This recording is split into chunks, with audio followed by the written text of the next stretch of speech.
So the last, so until now, very briefly, we saw that the first rung, Swami Sivananda says that God comes to his life, is while he's worshipping together in his home with the family, doing puja, etc. As a child, he connects to the presence of God. So this is the first step. Then the second step was that he had a fencing teacher who was an untouchable. His parents tell him, "You are a Brahmin boy, you cannot associate with the untouchable." He never thought about, he was very young, he was a boy, he never thought about caste distinction, and this caste distinction dilemma or conflict causes him to understand that the same God is worshipping at home in the altar is in the heart of that untouchable. So the worship is successful, it takes fruit.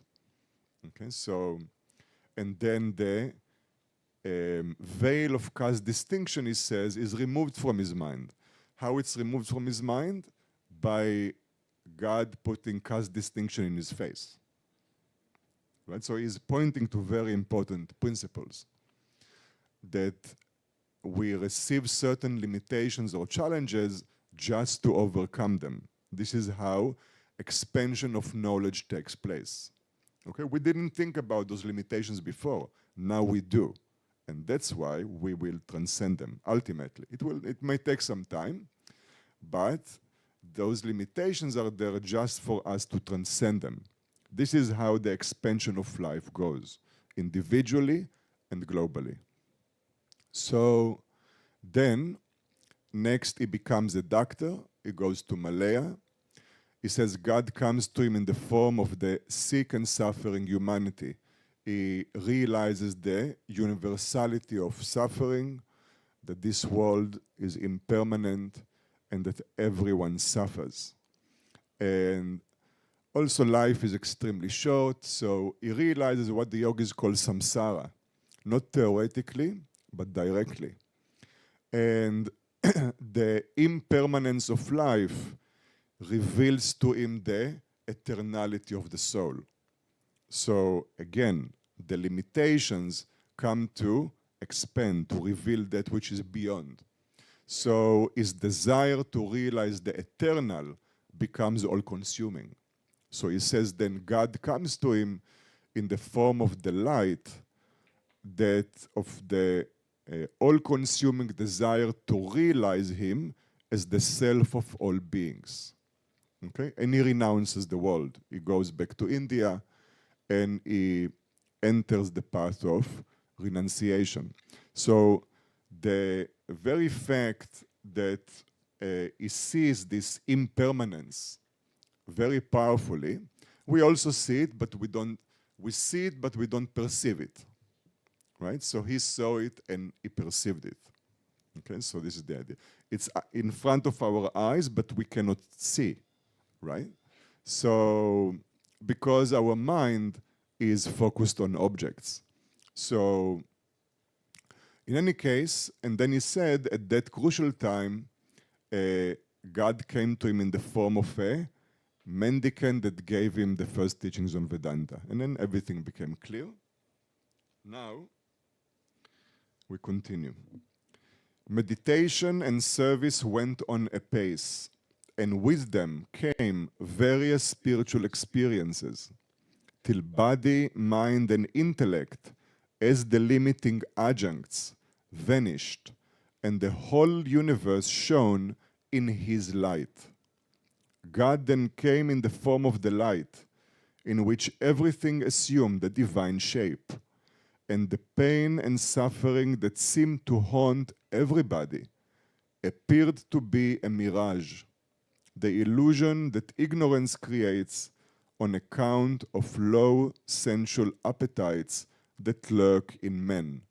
So basically, what he says is that by this intense sadhana that he did, why did he do intense sadhana?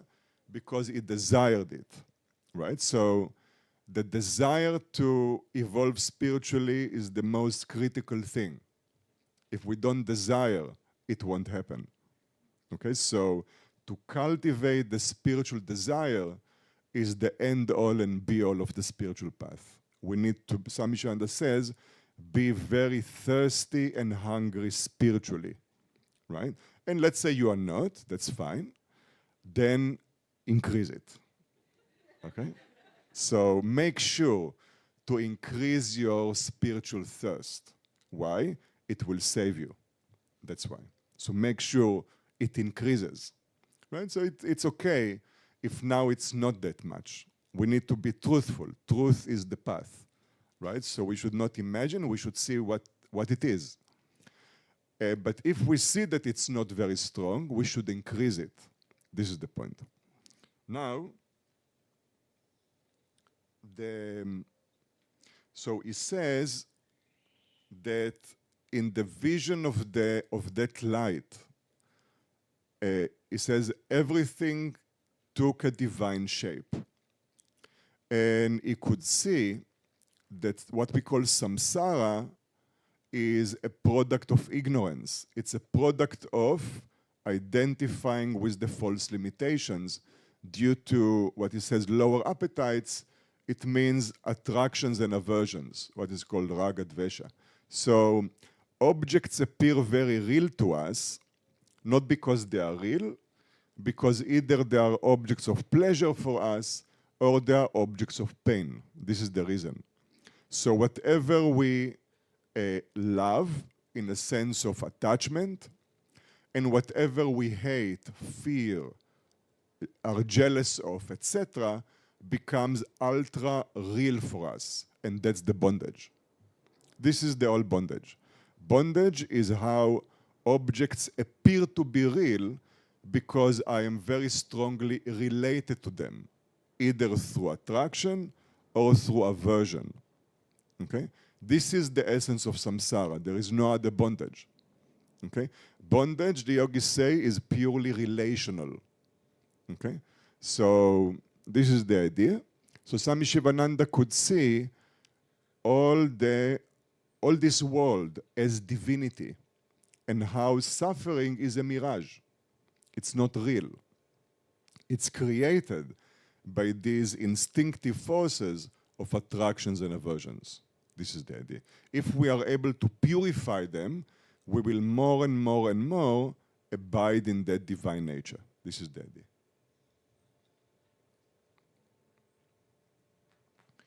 One more milestone had to pass in order to know Sarvam Kalvidam Brahman.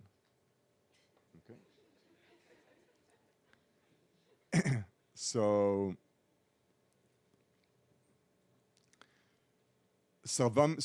we said, Swami Sivananda explains the spiritual path or the final realization of God as teaching from the Upanishad, Sarvam Kalvidam Brahman. Sarvam Kalvidam Brahman means everything indeed is Brahman. So why indeed? It doesn't look so. That's why. Things don't look like Brahman, not because they don't look like Brahman, because we don't understand what is Brahman. That's all. So the teachings slowly bring us to the understanding what God or the self is. If we correctly understand God or the self, the teachings say everything is not different from that God or the self. Good and bad, beautiful and terrible. Nothing is different from the self. It's very difficult for us to understand it, not because it's very difficult to understand, because we don't understand the teachings. This is the idea. Okay, so the teachings slowly will guide us to see things correctly. But the world is a very good, indicator of how our mind is doing, right? So if we say, this world is a mess, then the yogis will say, go back to the teachings. This is basically the idea, okay? So something that we need to improve in our vision. So now, the culmination of the teaching is Sarvam Kalvidam Brahman. This is also very important because everything that we learn about God is a teaching. These are not Big Bang theories. The yogis are not teaching us this is how it was, like a Big Bang theory. They teach us methods to look correctly at reality. That if we apply, we will learn to see that everything in creation is God. That's all they teach us. Okay, these are methods to recognize divinity. That's all it is. Okay?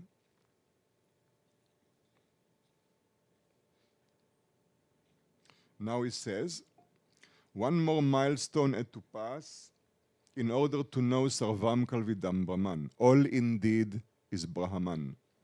Early in 1950, on the 8th of January, God came to me in the form of a half-demented assailant who disturbed the night satsang at the ashram. His attempt failed. I bowed to him, worshipped him, and sent him home. So Swami Sivananda gave great importance to this incident where a mentally ill person that was in the ashram tried to assassinate him during the night satsang. During the meditation, the person came with an axe and tried to kill Swami Sivananda. He actually hit him a few times, but he totally missed. Nothing happened to Swami Sivananda. And Swami Vishnudevananda was the attendant of Swami Sivananda, was sitting beside him. He jumped on the person and knocked him down to the floor. And while he was on top of him, he slapped him in the face. And the first thing that Swami Sivananda said in the incident is, Vishnu Swami, watch your emotions. Right? So, and then Swami Sivananda describes, he said that this is God that came to test him. This was the final test, right? Because this is a test for liberated sages. It's not a test for anyone. But the idea is that Swami Sivananda's conviction, experience that everything is the self is so profound that even such an incident, he could see that this is God coming to test him. It didn't move. Okay? So, and then he says that he worshipped him. So he did puja on him the next day, and he worshipped him, recognizing that this is God. God came to test him. Now he says something very profound. Evil exists to glorify the good. Evil is superficial appearance. Beneath its veil, the one self shines in all. So the idea is evil means that which is limiting, right? Whatever is limiting us is what is called evil. Here means that which causes suffering, infliction. So that which is limiting, Swami Sivananda says, is meant to glorify the good. What does it mean? The limitless is revealed in limitations. That's what it means. This is the nature of creation. In the Yoga Sutras, it's called Purusha and Prakriti.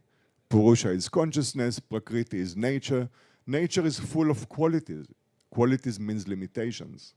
Why do they get united in appearance so that Purusha can become revealed? That's all. So what does it mean? You see, so for example,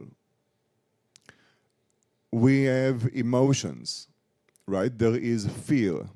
Fear is a natural, powerful emotion which is extremely limiting. a person, we feel very limited. But in the presence of fear, the mind turns towards fearlessness because it desires to, it is urged to transcend the fear. It may take time. So in the presence of fear, fearlessness dawns in the mind. So what is fear? Fear is that which reveals fearlessness. You see, will you be able to conceive of fearlessness, which is the nature of Brahman, if you were not confronted with fear? Can there be fearlessness without fear? In the same way, can there be, right? So then this world is a world of desires and addictions. The mind gets addicted to everything, right? So what is addiction? Addiction is loss of freedom, right? You cannot govern your will. So in the presence of bondage, freedom is revealed. You will be urged to become free. Can freedom be revealed without bondage? Not possible. Then Swami Sivananda says, behind hatred, riots, and wars is the one hidden love. That's very difficult to understand. That all the difficult things we see in the world are revelations of the love. Can you imagine? But this is exactly how it is. So we cannot know pure love without being confronted by hatred. So the idea is that this world is divine, always. It's God's world. And God is teaching through everything. We just need the correct eyes to see the teaching. Entangled. If we get entangled, it's also okay. It's part of the teaching. Then we just stay longer. That's all it means. The teacher is extremely patient. So then you see the beauty. We are in a body which is aging and falling apart very, very quickly. Right? Before you understand what's happening, you realize that you need something to hold this together. Right? I saw people that are putting duct tape on their body and this. Right? It won't help. So it's going to fall apart. And so the idea is, and look what the whole humanity is doing. The whole humanity is trying to beat time. Right? Beginning with cosmetics, let me at least hide it. Right? That's good. That's, the intention is totally good. Why? Because the intention is, I want to transcend impermanence.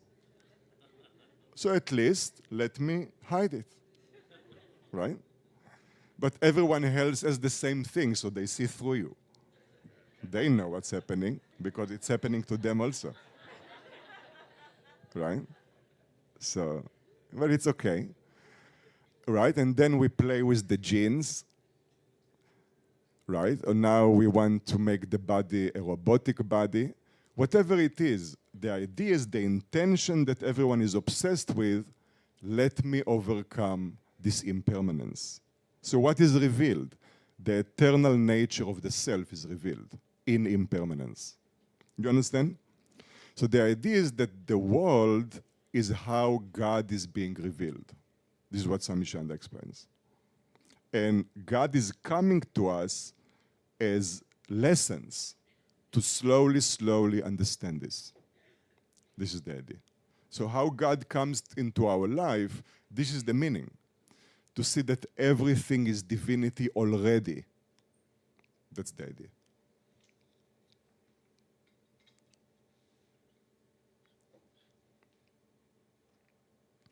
A noteworthy fact ought to be mentioned here. In this evolution, Nothing gained previously is entirely discarded at any later stage. One coalesced into the next, and the yoga of synthesis was the fruit. The effective and intelligent synthesis of murti puja, selfless service of the sick, meditation, and cultivation of cosmic love that transcended the barriers of caste, creed, and religion, with the ultimate aim of attaining cosmic consciousness, was revealed. This knowledge had immediately to be shared. All this had become an integral part of my being. The mission had been gathering strength and spreading. It was in 1950 that I undertook the All India tour. Then God came to me in his Virat Swarup. Virat Swarup means cosmic form. To see everyone as God, that's the meaning. At every center I felt that God spoke through me and that he himself in his Virat form spread out before me as the multitude listened. So this version misses the end. So there is no end to the teaching, literally speaking. So that's the message. But what he says at the end is that he spoke through me, he listened, sarvam kalvidam Brahman. All indeed is Brahman. So the idea is that what is important for us to understand is that God is a teaching. What is the teaching? Everything is God. See, so when we hear teachings about God, it's not Big Bang theories. It's not this God against this God. But you said that this God is like that. How come you say it's like that? It's nothing to do with this. These are all teachings to show us that everything is God. That's all it is. These are teachings. Okay?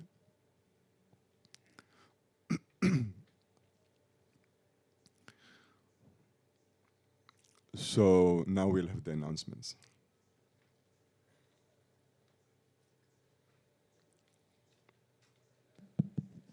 Om Namah Shivaya. Good morning. So we'll review the schedule.